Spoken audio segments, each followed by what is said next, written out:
Եթե ժողովուրդ ջան, դուք ցանկություն ունեք, ձեր նպատակն է, որ ձեզ կառավարեն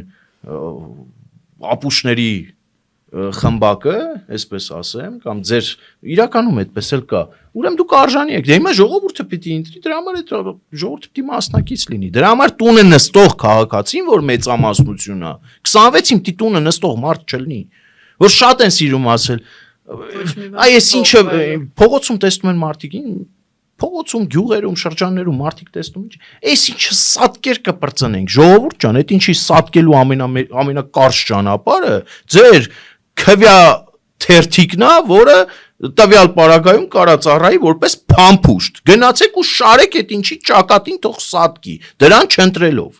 Եթե դուք դա եք ուզում, էլի, քաղաքականապես պետք է այս մարդկանց սատկացնել, դաշտից դուրս անել։ Իրականում պետք է, որովհետև այս ժողովուրդը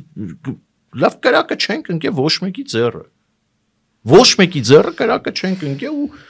դաշտը պիտի առողջանա, նոր մշակույթ պիտի ձևավորվի, թուրք, դավաճան, հողատու, լիրբ, չգիտեմ ինչ, դե թարգեք, կուսակրոնա, անկուսակրոնա, կուսա, անկույշի, այս ինչի հետ էր, բավարարում էր, արա դե դադարացրեք, էս նախ մեր ազգին սազական բան չի։ Ու վտանգավոր է, մի արեք։ Ընդդիմությունը պետքա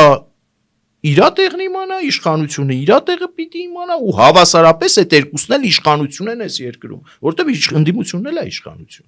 Ընդդիմությունն էլ ժողովրդի խոսքը ասող է, իշխանությանը աշխատացնող է։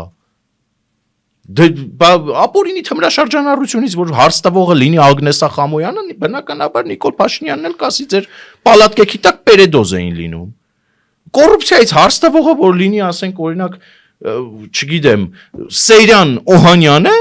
Բա պիտի ասի քեզից լավ կոռուպցիոներ, ոտից գլուխ կոռուպցիա ես։ Ոտից գլուխ կոռուպցիա ես։